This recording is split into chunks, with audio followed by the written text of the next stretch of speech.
Salam dan salam sejahtera. Dalam pencerahan saya, kenapa YB sesadik mampu kutip dana RM700.000 dalam waktu tempoh 24 jam?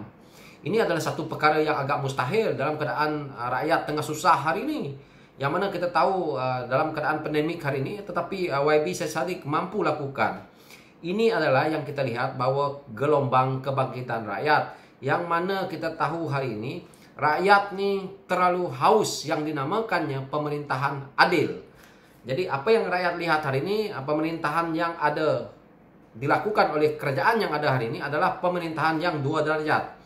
Kita tahu apa yang berlaku dalam kes YB Sesadik ini. Jadi dah dekat dengan sidang parlimen, mereka cuba lakukan ini. Ini adalah sebagian yang rakyat lihat, satu ugutan supaya YB Sesadik ini menyokong kepada kerajaan yang ada hari ini. Dan kita tahu seperti inilah juga yang dilakukan kepada MP-MP pembangkang yang lalu, yang mana kita lihat melompat kepada kerajaan yang ada hari ini. Jadi ini rakyat lihat bahawa rakyat perlu ubah, tetapi rakyat tidak mampu bersuara kerana keadaan yang ada hari ini. Dan perkara ini juga kita lihat bahawa apa yang kerajaan hari ini cuba tutupi, iaitu kita tahu bahawa dalam kerajaan yang ada hari ini ramai mereka yang daripada Parti UMNO contohnya, kluster mahkamah, dan kita tahu ada kes yang dah selesai tidak dicas. Dan kita tahu juga dalam kerajaan yang ada hari ini, seperti yang saya baca di media sosial ni, iaitu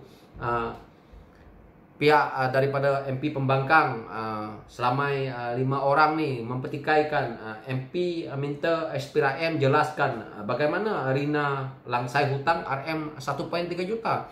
Kita lihat di sini bagaimana MP Rina Harun boleh melangsaikan hutang dia begitu cepat dengan 3 syarikat Perancis yang kita tahu bernilai RM1.3 juta, dan dia berjaya langsaikan. Sedangkan kita tahu bahawa gaji dia, pendapatan dia lebih kurang 34,000 sebulan, serta dia juga mempunyai aset yang di bawah nilai kurang daripada 1 juta. Ini adalah satu yang saya lihat bahawa kerajaan yang ada hari ini cuba menutupi kesalahan-kesalahan ataupun salah laku yang pemimpin mereka lakukan. Ini adalah satu yang rakyat rasa, bukan rakyat tidak nampak, tapi rakyat tidak mampu kerana peraturan yang dijalankan ataupun dilaksanakan di negara kita ini adalah daripada mereka yang memimpin hari ini, dan mereka yang membuat peraturan, dan mereka sendiri yang kebal dengan peraturan ini. Jadi pada saya, di waktu akan datang, saya harap pimpinan yang menang bertanding dalam PRU ke-15 nanti, saya harap mereka akan membuat reformasi akan sistem kita ini, yang mana jabatan-jabatan kerajaan ni, iaitu seperti SPRM, polis, apa semua ni, disepritkan daripada mereka yang berkuasa ini tadi, supaya latihan-latihan pegawai-pegawai ini tadi tidak melalui menteri-menteri, supaya tidak berlakunya perkara-perkara seperti ini. Ini adalah yang saya lihat, yang saya sendiri dulu pernah duduk di jabatan kerajaan, dan saya lihat perkara ini berlaku. Tapi saya tidak tahu hari ini apakah hal-hal ini masih berlaku. Jadi ini adalah tidak menguntungkan kita. Saya melihat di Singapura perkara ini tidak berlaku. Dan saya harap sistem kita ini boleh dibuat seperti yang mana kita lihat ada di negara Singapura, dan kita sepatutnya membuat sistem SPRM kita seperti yang mana ada di Indonesia, supaya undang-undang itu lebih telus dan tidak memihak kepada rakyat biasa ini. Dan undang-undang ini tidak mengenal siapa, iaitu termasuk pemimpin pun akan boleh dihumban ke penjara apabila mereka melakukan jenayah ataupun rasuah ataupun salah guna kuasa. Ini yang saya mahu, yang kita rakyat mahu. Apabila perkara ini kita boleh lakukan, maka baru kita boleh selesaikan masalah ketirisan mereka yang merompak duit-duit negara ni. Ini baru kita boleh selesaikan, dan baru negara kita ini boleh maju dan akan aman daripada masalah seperti ini. Tetapi sekarang ini perkara ini tidak dapat dilakukan kerana pemimpin yang sepatutnya memimpin untuk melaksanakan kerja-kerja ini ataupun yang tahu tentang perkara ini, contohnya seperti Datuk Seri Anwar Ibrahim, mereka cuba menidakkan dengan cara yang mana kita tahu bahawa apabila mereka tahu bahawa Datuk Seri Anwar Ibrahim ini hendak menjadi Perdana Menteri, maka mereka cuba untuk menghentikan dia daripada berjaya menjadi Perdana Menteri dengan caranya yang mana kita lihat apabila kerajaan ini ditubuhkan daripada hasil pengkhianatan, iaitu Bersatu keluar dan beberapa orang daripada PKR sendiri keluar dan membentuk kerajaan daripada hasil mereka membuat pengkhianatan bersama dengan parti yang sepatutnya tidak boleh memerintah kerana kalah. Kenapa parti ini kalah dan tidak berjaya memerintah di PRU ke-14 yang lalu? Kerana sudah ditolak oleh rakyat bahawa mereka ini perasuah dan mereka ini melakukan kesalahan dalam kerajaan sebelum ini seperti UMNO ataupun Barisan Nasional, dan rakyat ingin mereka ini dihukum. Tetapi apa yang berlaku hari ini sebaliknya. Sebaliknya, kerajaan yang sepatutnya memerintah dah tidak memerintah, dan malah mereka yang ada kluster mahkamah yang kita lihat hari ini, ada sebagiannya boleh lepas daripada tuduhan. Ini adalah yang rakyat lihat bahawa ya, rakyat percaya dengan sistem perundangan negara kita ini, tetapi apabila berlaku hal seperti ini, maka rakyat buka mata, buka minda bahawa ini ada sesuatu yang tidak betul di dalam ni. Ini yang rakyat lihat. Tapi pemimpin yang ada hari ini, mereka cuba untuk membohong rakyat dengan cuba membuat dalih mereka dengan membuat penafian. Dan seperti kes YB Said Sadiq ini, mereka buat penafian bahawa perkara ini seperti ini. Tapi sebenarnya rakyat boleh tahu bahawa kenapa tiba-tiba dekat sidang parlimen mereka boleh lakukan kes ini untuk disegerakan. Tetapi pemimpin mereka yang ada dalam kerajaan hari ini, yang mana kita tahu berlambak kes mereka, didiamkan. Ini adalah pada saya dan pada rakyat di luar sana bahawa ketidakadilan itu ada, dan mereka yang ada dalam kerajaan hari ini betul-betul tidak menggunakan peraturan ataupun undang-undang yang mereka sendiri buat untuk menjadikan itu sebagai satu panduan bahawa mereka adalah pemimpin yang apabila melanggar peraturan, mereka sanggup letak jawatan, sanggup dipecat. Tetapi kerajaan yang ada hari ini, kerajaan yang terbentuk di Malaysia ni, daripada dulu sampai hari ini, saya tengok tidak ramai pemimpin yang ingin mengakui kesalahan mereka apabila mereka melakukan kesalahan. Yang mana kita lihat negara maju, apabila mereka melakukan kesalahan, mereka dengan begitu segera tidak akan menjadi menteri ataupun Perdana Menteri. Mereka dengan segera letak jawatan. Jadi isu yang seperti ini adalah satu yang kita lihat, yang mana apabila YB Said Sadiq ini dalam keadaan susah seperti ini, rakyat sanggup membantu dia. Kenapa? Inilah sebabnya, kerana rakyat terlalu haus dan dahagakan yang dinamakannya pemerintah adil. Ini yang rakyat mahu. Rakyat tidak minta lebih pun daripada kerajaan ni.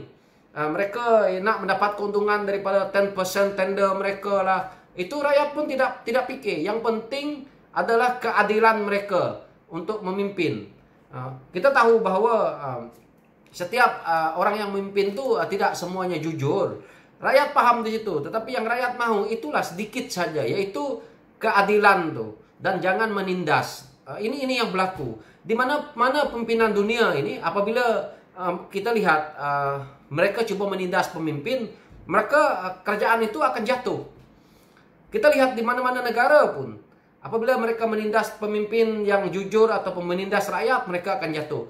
Kita lihat begitu kuatnya UMNO, Barisan Nasional, apabila rakyat melihat bahawa undang-undang di waktu pemerintahan yang terakhir kita tahu dipimpin oleh Perdana Menteri waktu itu, iaitu Najib Razak, rakyat rasa bahawa ada penindasan di situ dan akhirnya jatuh. Ini juga kerajaan yang ada hari ini, apabila rakyat rasa ini adalah satu penindasan kepada rakyat dan pemimpin yang tidak mahu sehaluan dengan mereka yang bersekongkol dengan sesuatu yang tidak baik dilihat oleh rakyat, maka kerajaan ini akan jatuh dan mereka juga akan menerima padah yang sama.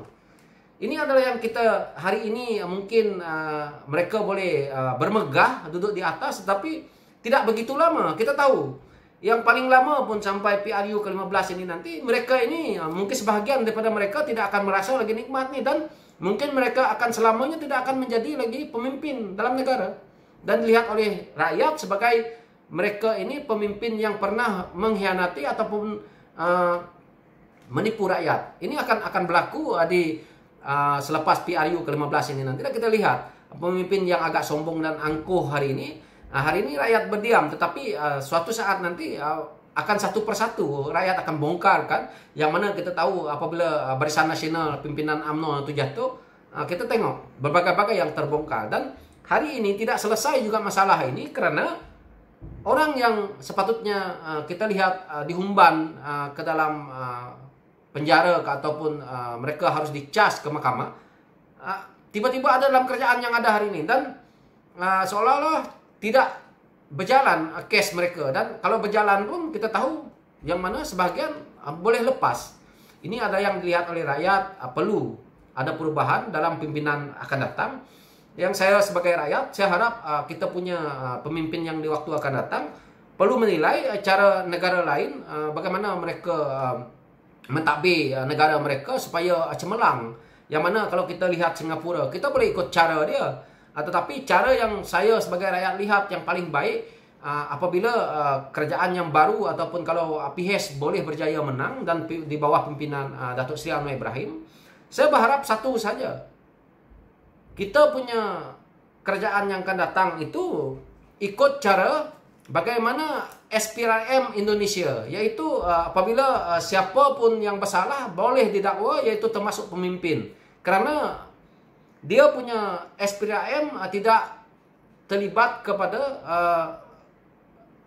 pimpinan politik, dan pelantikan mereka ini juga tidak berlandaskan daripada menteri, yang mana kita tahu kalau yang ada hari ini contoh di bawah Kementerian KDN, maka mereka di bawah menteri. Jadi SPRM Indonesia tidak di bawah menteri, yang mana seperti Malaysia hari ini. Ini yang berlaku di Indonesia, yang mana apabila mereka parti-parti politik ataupun mereka pemimpin politik ini, yang mana dalam kerajaan sendiri pun apabila mereka melakukan kesalahan, berlambak dia punya gubernur masuk ke dalam penjara. Begitu juga mereka-mereka yang seperti MP ini, macam seperti bupati mereka, seperti mereka punya wakil-wakil rakyat yang lain, yang mana yang membuat kesalahan yaitu rasuah apa semua ini, berlambak masuk dalam penjara. Karena sistem itu terus pergi mencari mereka. Tidak perlu lagi pemimpin nak berdendam bahwa pergi cari orang nih, pergi cari orang tu. Tidak perlu seperti itu. Jadi ini yang saya sebagai rakyat lihat. Jadi pemimpin yang ada hari ini tidak perlu nak membohongi rakyat. Rakyat dah tahu membaca, dah tahu menulis. Rakyat pun ada sekolah. Jangan menteri ingat rakyat ada sekolah. Cuma rakyat tidak jadi wakil rakyat. So jangan terlalu angkuh di sana, karena kamu orang jadi menteri adalah daripada hasil mandat undi rakyat. Jangan terlalu angkuh. So itulah pencerahan saya berkenaan dengan isu ini, dan saya ucapkan tahniah kepada YB Syed Saddiq kerana berjaya melakukan kutipan derma untuk menyelesaikan masalah YB. So sekian daripada saya. Thank you.